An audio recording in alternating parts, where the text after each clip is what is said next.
Hello, it's Mrs. Nelson, and today's lesson is about graphing solutions to inequalities. We've learned how we can show that things are not equal by writing an inequality using the greater than, less than, greater than or equal to, less than or equal to, or not equal to symbols. So today we're going to look at some algebraic inequalities, and we're going to come up with some solutions that would make the inequality true. So let's start with this first one. This says A is greater than 50. So what are some possible solutions that would work for the letter A? For example, could I put the number 1 in for A? If I put a 1 there, is 1 greater than 50? No, so 1 is not a solution. Could I put the number 50 there? If I put 50, 50 is greater than 50. Well, that's not true. 50 is equal to 50, but not greater than, so 50 doesn't work. Could I put 50.00000001? Well, that is greater than 50, just a tiny bit greater, but it is greater.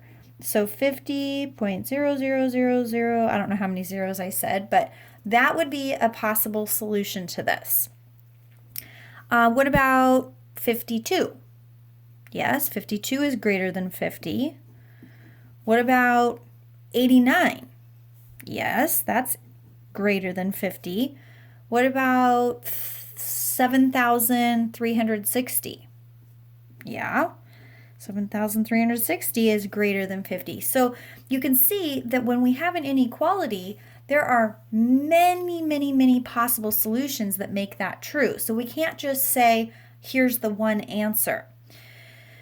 So what we can do is we can show all of the possible solutions by using a number line. So you can see I already have a number line here. I'm going to go ahead and put the number 50 in the center of my number line. And of course, 51 would be here and 52 would be here. This would be 49 and 48 and so on. And I don't have to do any more than that.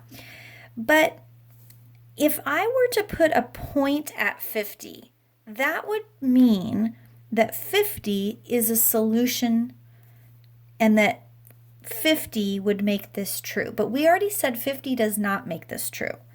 So what I can do instead is at 50, I can put a little open circle.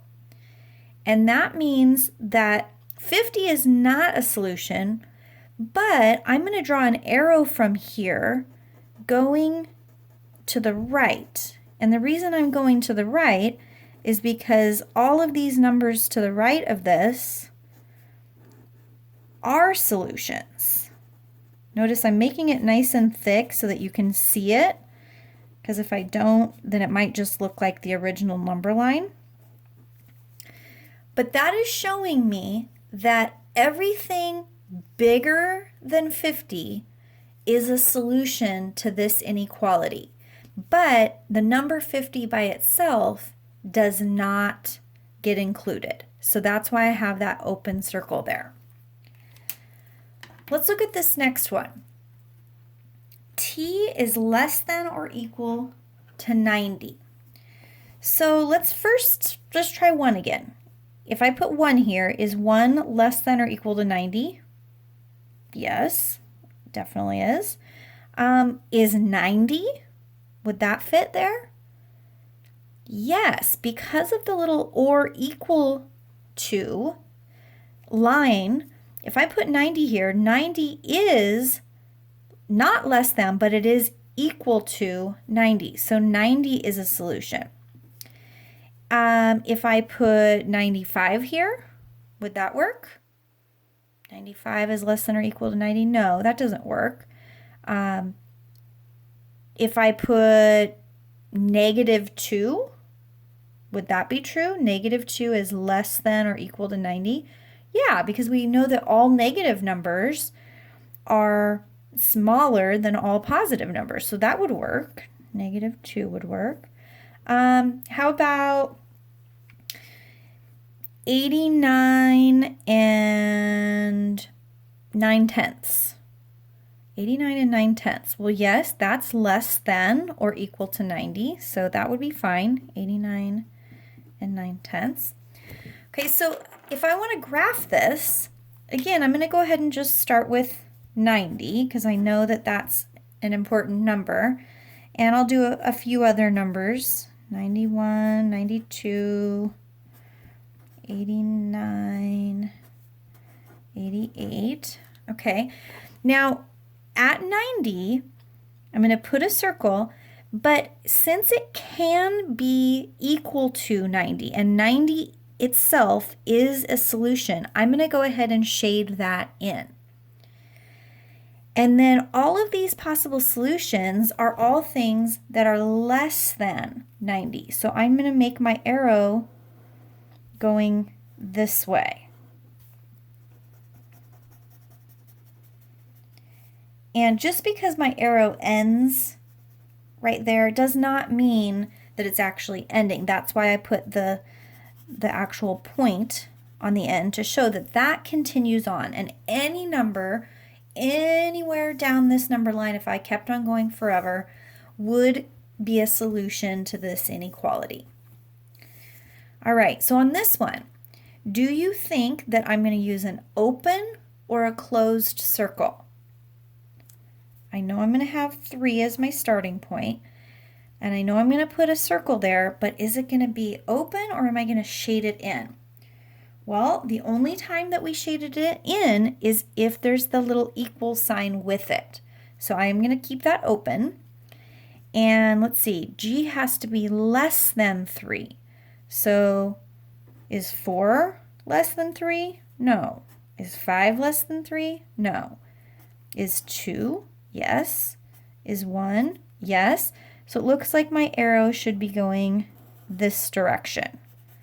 Everything less than 3 is a solution. Okay, last one. P is greater than or equal to 5. So again, I'm going to put 5 here. Would 6, well actually first we have to decide if we're going to have an open or a closed circle. So is 5 a solution to this inequality? And if the answer is yes, then I'm going to shade that in. And it is because of the little or equal to line. So I'm going to shade that in. And then P has to be greater than or equal to 5. So is 6 greater than or equal to 5? Yes. Is 7? Yes. Is 4? No. Is 3? No. So it looks like my arrow needs to go this direction. And that is showing all of the solutions to that inequality. So in conclusion,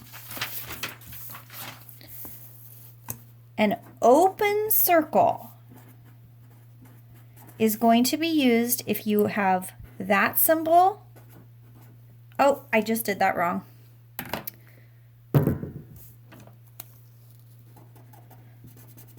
If you have that symbol or that symbol.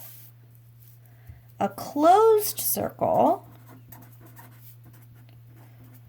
will be used if you have that symbol or that symbol. Because of the little equal to line, you're going to include that number, so it's going to be closed. Some people like to say that the way that the symbol is pointing tells you which way your arrow should go.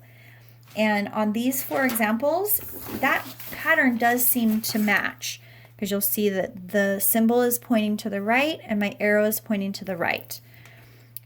Here, my symbol is pointing to the left, my arrow is pointing to the left, symbol to the left, arrow to the left, symbol to the right, arrow to the right. But that is not always the case, because if I were to write my inequality like this, 16 is less than S, if I followed that rule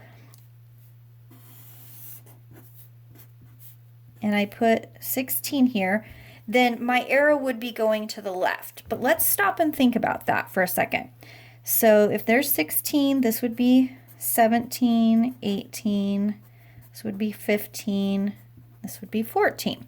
So if I put the number 14 in here, is 16 less than 14? No, that's not true. So that's not a solution.